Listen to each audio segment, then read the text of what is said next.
বসিরহাট উত্তরের রাজনীতির আকাশে যেন অন্যই মেঘ। এবার তৃণমূলের বসিরহাট উত্তরের প্রার্থী তৌসিফুর রহমান।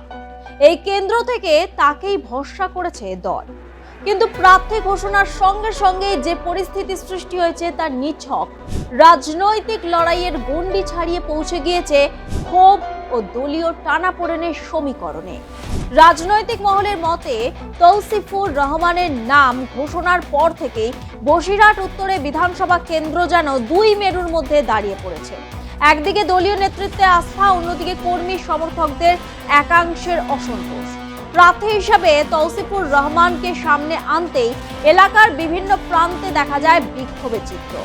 বহিরাগত প্রার্থী মানছি না, মানব না, ভূমিপুত্র চাই, এই স্লোগানে ছেয়ে যায় পোস্টার।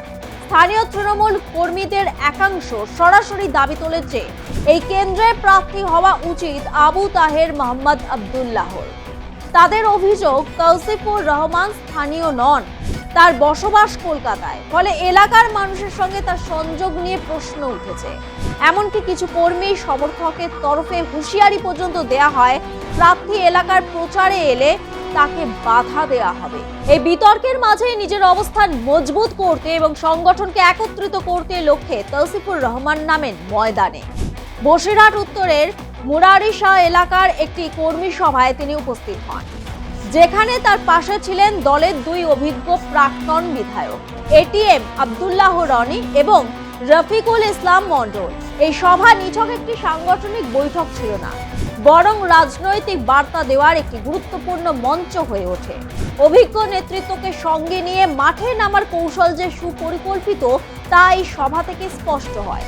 কর্মী সমর্থকদের উপস্থিতি ও উচ্ছ্বাসও প্রমাণ করে দলের ভিত এখনো যথেষ্ট দৃঢ় ও তার আরো চাঙ্গা করতে চেষ্টা চলছে। সভামঞ্চ থেকে তৌসিফুর রহমান ঐক্যের বার্তা দেন। তিনি বলেন, এই লড়াই শুধুমাত্র একটি নির্বাচনের লড়াই নয়, এটি মানুষের আস্থা জয়ের লড়াই। বিরোধীদের ভ্রান্ত প্রচারে মোকাবিলা করতে গেলে আমাদের সংগঠনের প্রতিটি স্তরের সমন্বয় জরুরি। তার বক্তব্যে উন্নয়নের বার্তা যেমন ছিল, তেমনি ছিল কর্মীদের আরো সক্রিয় হওয়ার আহ্বান। অন্যদিকে প্রাক্তন বিধায়করা তাদের অভিজ্ঞতার আলোকে বোঝান, ভোটের আসল শক্তি লুকিয়ে থাকে বুথ স্তরের সংগঠনে। ঘরে ঘরে পৌঁছে মানুষের সঙ্গে সংযোগ গড়ে তোলার উপরই জোর দেন তারা। দিয়েছে আমার নেতারা, এটা দল আমাকে সুযোগ দিয়েছে। লিডারশিপ না থাকলে তৌসিফ রহমানের অস্তিত্ব নেই, ক্ষমতা নেই, ঠিক আছে? দল থাকলে আমি থাকবো, লিডারশিপ থাকলে আমি থাকবো, জিতবো, এটাই আছে। একটা সোজা কথা আপনাকে বলে দিচ্ছি, ঠিক আছে? আমাকে দেখে কেউ ভোট দেবে না। মমতা বন্দ্যোপাধ্যায়ের পিকচার দেখে, ছবি দিয়ে ভোট দেখবে, রনি দাকে দেখে ভোট দেবে, সরোজ দাকে দেখেই ভোট দেবে, ইস্কান্দার গাজীকে দেখেই ভোট দেবে, ঠিক আছে তো? আখির আলীকে দেখে ভোট দেবে। আমার জেতা ছাড়েন না, মমতা বন্দ্যোপাধ্যায় 225 সিট ক্রস করছে, চলেন আমরাও জিতে যাবো ইনশাল্লাহ। ওটা চুরি করছে, ওরা মানুষের অধিকার নিয়ে নিচ্ছে। এই কর্মী সভায় উপস্থিত ছিলেন হাসনাবাদ 2 নম্বর ব্লক তৃণমূল সভাপতি ইস্কান্দার গাজী, যুব তৃণমূলের ব্লক সভাপতি আসলাম গাজী সহ একাধিক স্থানীয় নেতা ও জনপ্রতিনিধি। তাদের উপস্থিতি শুধু সভার গুরুত্ব বাড়ায়নি এবং একটি স্পষ্ট বার্তা দিয়েছে, দল এই কেন্দ্রকে কোনোভাবে হালকাভাবে নিচ্ছে না, বরং নির্বাচনের আগে একাধিক ছোট বড় কর্মী সভা করে সংগঠনকে আরো শক্তিশালী করার পরিকল্পনা ইতিমধ্যেই শুরু হয়েছে। সব মিলিয়ে বসিরহাট উত্তর বিধানসভা কেন্দ্র এখন এক অদ্ভুত দ্বৈত বাস্তবতার মুখোমুখি। একদিকে বিতর্ক, অসন্তোষ ও রাজনৈতিক চাপানোতর, অন্যদিকে সংগঠনের শক্তি ও জয়ের লক্ষ্যে একত্রিত হওয়ার প্রচেষ্টা। এই টানাপোড়েনই শেষ পর্যন্ত কোন দিকে মোড় নেবে তা নির্ধারণ করবে আগামী দিনের রাজনৈতিক সমীকরণ। 2021 বিধানসভা নির্বাচনে উত্তর 24 পরগনার বসিরহাট উত্তর কেন্দ্রের রাজনৈতিক সমীকরণ ছিল তৃণমূলের পক্ষে। তৃণমূল প্রার্থী রফিকুল ইসলাম মন্ডল 89,351 ভোটে জয়ী হন। এই কেন্দ্রের সংখ্যালঘু ভোট বড় ফ্যাক্টর হিসেবে কাজ করে যায়। অধিকাংশ তৃণমূলের দিকে গেলেও একটি অংশ আইএসএফ এর দিকে সরে যায়। এখানে বিজেপি তৃতীয় স্থানে থাকে। শেষ পর্যন্ত প্রশ্ন একটাই, বিতর্কে ঘূর্ণাবর্ত পেরিয়ে কি তৌসিফুর রহমান নিজের গ্রহণযোগ্যতা প্রমাণ করতে পারবেন, নাকি এই অন্দরের অশান্তি হয়ে উঠবে তার সবচেয়ে বড় বাধা? এই উত্তর সময়ই দেবে। তবে এইটুকু নিশ্চিত, বসিরহাট উত্তরের এই নির্বাচন শুধুমাত্র একটি আসনের লড়াই নয়, এটি হয়ে উঠেছে রাজনৈতিক কৌশল ও সংগঠনের এক জটিল পরীক্ষা, যার ফলাফলের দিকে তাকিয়ে থাকবে গোটা রাজ্য। বাদুড়িয়া বিধানসভা কেন্দ্র কি হাতছাড়া হতে চলেছে তৃণমূল কংগ্রেসের? এবার কি এই কেন্দ্রে হাত শিবিরের বৃহস্পতি তুঙ্গে? স্বাধীনতার পরবর্তী যতবারই নির্বাচন হয়েছে এই কেন্দ্রে, তার বেশিরভাগই কংগ্রেসের জয় হয়েছে। এক কথায় কংগ্রেসের গড় বলেই পরিচিত বাদুড়িয়া। সেই বাদুড়িয়ায় 2021-এ হয় পালাবদল। যদিও পালাবদল হয় কংগ্রেসের ঘরের ছেলের হাত ধরে, কিন্তু এবার ফের বদলে গেল বাদুড়িয়ার সমীকরণ। কংগ্রেসের ঘরের ছেলে ঘরে ফিরে আসা নিয়ে বাদুড়িয়ায় জোর তরজা। মালদার মালতীপুর কেন্দ্রের প্রার্থী মৌসম বেনজিনুরের ফিরে আসার মতোই এই কেন্দ্রে হাত শিবিরে স্বস্তি ফেরালেন কাজী আব্দুল রহিম ওরফে দিলু, যিনি একসময় মমতা বন্দ্যোপাধ্যায়ের ডাকে জার্সি বদল করেছিলেন। কি এমন হলো যে মমতা বন্দ্যোপাধ্যায়ের ডাক উপেক্ষা করে ফের কংগ্রেসে যোগ দিতে হলো দিলুকে?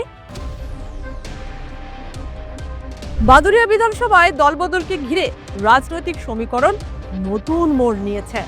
তৃণমূল কংগ্রেসে যোগ দিয়ে বিধায়ক হওয়ার পরও যোগ্য সম্মান না পাওয়ার অভিযোগ তুলে ফের কংগ্রেসে ফিরে গেলেন কাজী আব্দুল রহিম ওরফে দিলু। তার দাবি, 2021 সালের বিধানসভা নির্বাচনের আগে বিজেপির উত্থান ঠেকাতে মমতা বন্দ্যোপাধ্যায়ের আমন্ত্রণে তিনি কংগ্রেস ছেড়ে তৃণমূলে যোগ দেন। সেই নির্বাচনে তিনি প্রায় 57,000 ভোটে জয়ী হন, কিন্তু তারপর থেকে নিজের বিধানসভায় মানুষের জন্য কাজ করার সুযোগ পাননি বলে অভিযোগ তার। আর এই অভিযোগই কি দল ছাড়া? তখন ভেবেছিলাম যে ব্যক্তির থেকে দল বড়, দলের থেকে দেশ বড়। একদম সেই উদ্দেশ্যে সেদিন আমি আবেদন করে নয়, তাদের অনুরোধে আমি কিন্তু তৃণমূলে এসেছিলাম। বাদুড়িয়া উত্তর 24 পরগনা জেলার একটি প্রধানত গ্রামীণ বিধানসভা কেন্দ্র। এটি দীর্ঘদিন ধরে কংগ্রেসের শক্ত ঘাঁটি ছিল, যেখানে মাঝে মাঝে সিপিআইএম এর কাছেও প্রতিদ্বন্দ্বিতার সম্মুখীন হতে হতো। তবে সাম্প্রতিক বছরগুলিতে এই কেন্দ্রটিতে তৃণমূল কংগ্রেসের শক্তি বেড়েছে, সংগঠন শক্ত হয়েছে। 1957 সাল থেকে এখানে 16 বার নির্বাচন হয়েছে, যার মধ্যে কংগ্রেস 11 বার, সিপিআইএম 4 বার এবং তৃণমূল কংগ্রেস 1 বার আসনটিতে জয়লাভ করেছে। একটি উল্লেখযোগ্য বৈশিষ্ট্য হলো মুসলিম সংখ্যাগরিষ্ঠতার কারণে বাদুড়িয়া থেকে সবসময় একজন মুসলিম বিধায়ক নির্বাচিত হয়েছেন। বর্তমান বিধায়ক আব্দুল রহিম কাজী এই পর্যন্ত এখানে 3 বার নির্বাচিত হয়েছেন, যার মধ্যে 2 বার কংগ্রেসের হয়ে ও 1 বার তৃণমূলের টিকিটে বিধায়ক হয়েছেন। কংগ্রেসের 11 বারের জয়ের রেকর্ডের 9 বার জিতেছেন আব্দুল রহিমের বাবা আব্দুল গফফার কাজী। এবার আবার এই কেন্দ্রে কংগ্রেসের প্রার্থী হচ্ছেন আব্দুল রহিম কাজী। সম্প্রতি তিনি তৃণমূল ছেড়ে ফের কংগ্রেসে যোগ দিয়েছেন। আব্দুল রহিম কাজী দলে ফিরে আসায় চাঙ্গা বাদুড়িয়ার কংগ্রেস কর্মীরা ফের তার ঘরে জমেছে কর্মী সমর্থকদের ভিড়।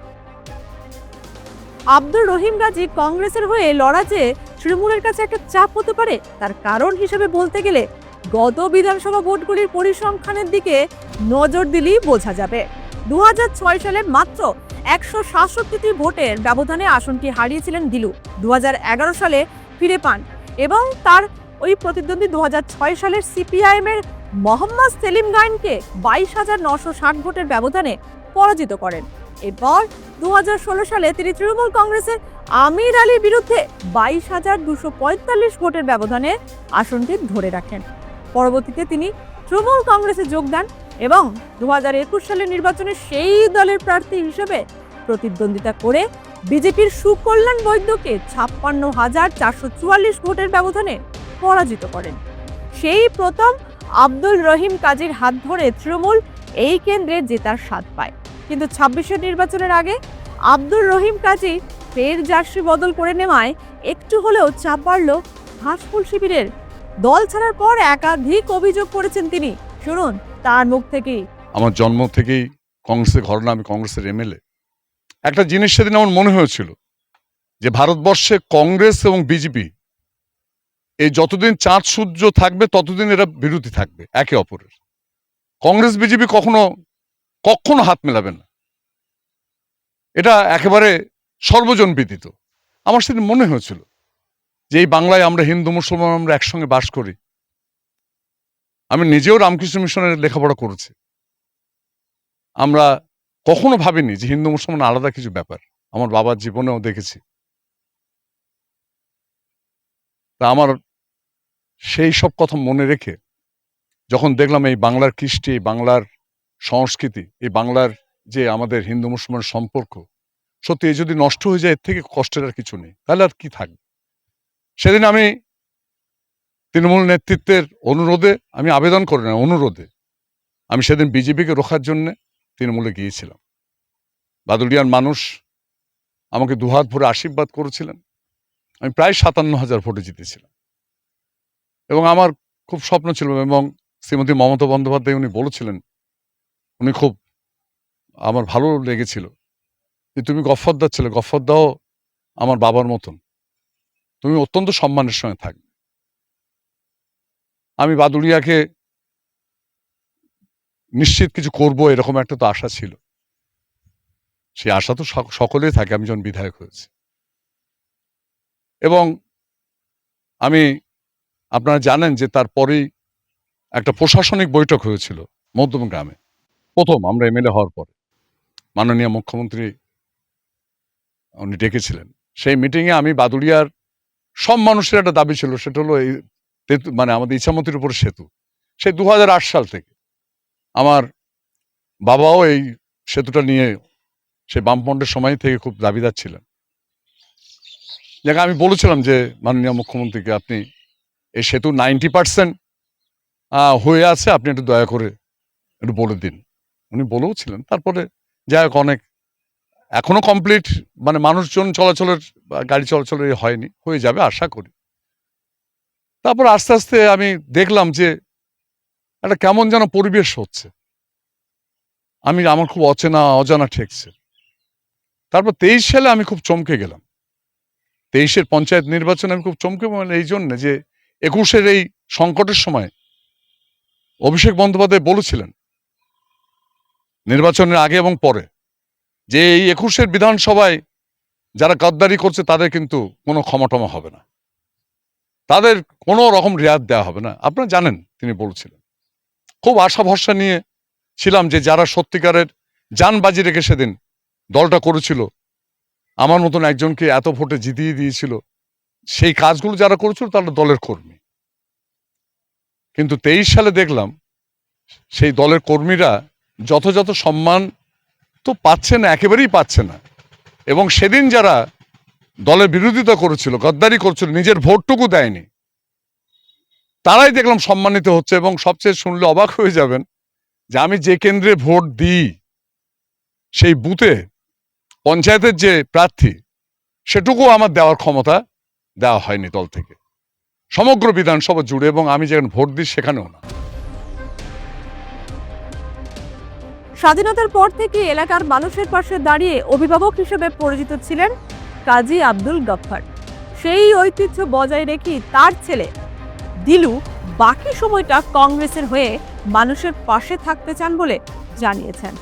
অন্যদিকে এই বিধানসভায় তৃণমূল কংগ্রেস প্রার্থী হিসেবে নাম ঘোষণা করেছে বরাহনুল মুকাদ্দিম অর্থাৎ লিটনের। দীর্ঘদিন ধরে সংগঠনের সঙ্গে যুক্ত থেকে তিনি এলাকার মানুষের সুখ দুঃখে পাশে থেকেছেন।